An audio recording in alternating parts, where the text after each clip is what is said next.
May I come in, sir? Yes, come in. Good afternoon, sir. Good afternoon, sir. Good afternoon. Good afternoon, ma'am.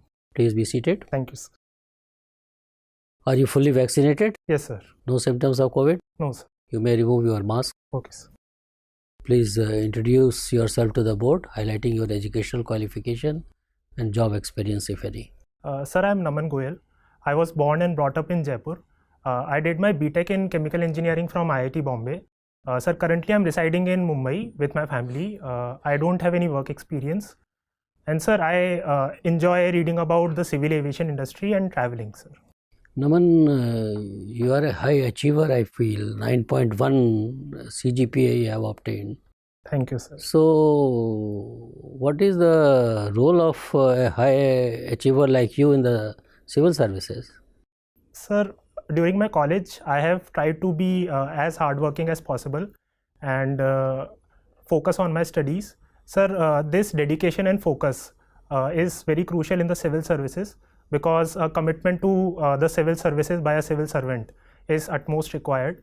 And sir, apart from being academically good, I also think I am good in extracurricular activities, leadership, and public speaking. So, sir, these qualities might also be useful in the civil services, sir. What are the weaknesses of bureaucracy? Sir, I think currently some of the weaknesses in the bureaucracy are number one, work culture. The work culture in the bureaucracy is not professional enough, and there are delays, red tapeism in the bureaucracy. Sir, number two, I also believe there is lack of dedication among the civil servants. So number three would be a lack of integrity and discompassionate behavior by the civil services, sir. Still you are so passionate to join the service which suffers from so many ills and evils. Sir, I believe there are some issues, but there are more opportunities to improve in the civil services. And if I get a chance to become a civil servant, then I think I will work to be best of myself and to get these things improved. Sir, these are opportunities as far as civil services. You have been taking keen interest in the civil aviation industry. Yes, sir. So tell us what is happening in the civil Indian aviation industry in our country presently. Sir, recently there have been a few developments. Firstly is the Air India disinvestment. The government of India has divested its share of Air India to the Tata Group. Sir, apart from this, we have COVID-related issues in the civil aviation industry. The aviation industry has suffered a lot in the last 2 years and is now recoping. Sir, number three would be emergence of newer airlines such as Akasa Airlines, and there is also a possibility of Jet Airways being revived, sir. Go ahead. Sir, fourthly, I would consider Udan scheme and the development of airports in India has been tremendous in the last few years. We have increased the number of airports from 60 to 140 in the last 5 to 6 years, and Udan scheme has also been very successful. So, sir, these are some of the key. So far as managing the airports are concerned, I think it has some of the airports are getting developed on the PPP lines. Yes. PPP models. Could you name a few such airports where it's implemented in a PPP model, and what model is this per se?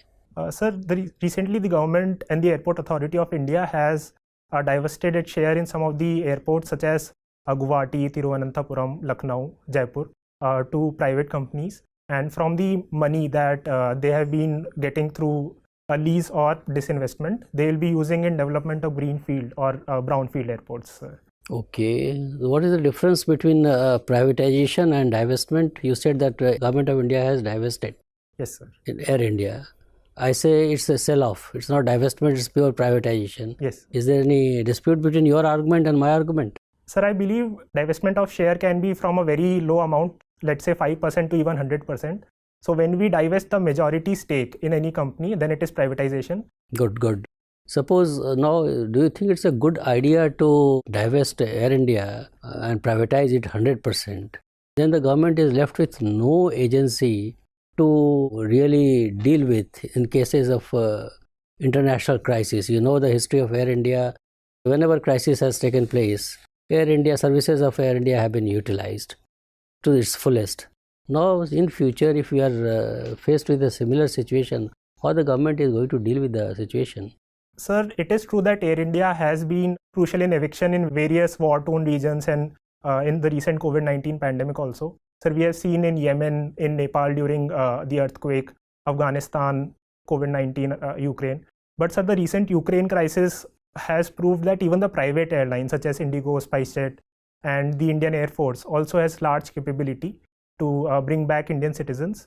And evacuation is also possible if we tie our hands, if the government work with the private sector, sir. So we do not need to rely solely on Air India, but the airlines and the carriers which we have, they are sufficient for, sir, any eviction or evacuation of citizens. Okay, thank you very much, Naman. Yes.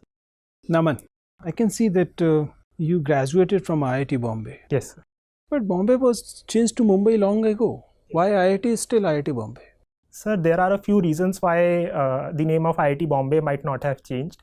Number one, sir, IIT Bombay got its establishment under IIT Act of 1961, and it was mentioned there. So if we want to change the name of Bombay to Mumbai, then we have to amend the act. So number two would be there is a reputation and a brand associated with the name IIT Bombay, and if we change it to IIT Mumbai, it might have certain issues with respect to that. And sir, IIT Bombay is in the name of the IIT itself. The address is IIT Bombay, Powai, Mumbai. So sir, Bombay is in the name and not in the address. So you were a member of academic council in the university you mentioned. Yes. Tell me the structure of the governance within the IITs, especially the IIT Bombay. Just give it from top to bottom as provided in the act. Sir, I'm not completely aware about the... You were member of the academic council. Sir, so there was an academic council, obviously. Yes. What were other councils?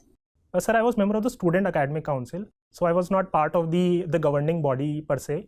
But the other student-led councils were sports council, hostel council, cultural council.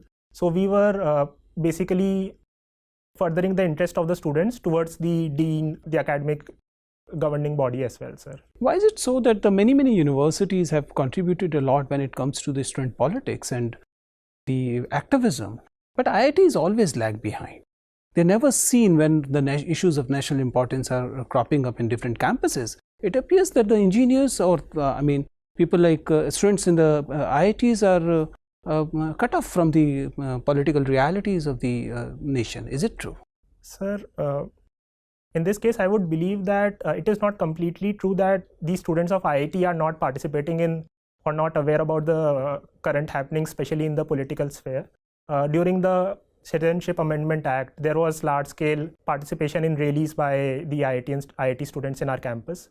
And sir, if we compare with other colleges, I believe there is much more non-politicization of the campus. And the student communities, they don't prefer to participate in politics. Rather, they prefer to participate in research, academics, sports, and cultural activities. Are these mutually exclusive? No, sir, they are not completely mutually exclusive. But maybe the general interest of students is not lying in the politics of the country, sir. One last question. Is it possible for an individual to succeed without hard work? Sir, I don't think it is possible for an individual to succeed without hard work.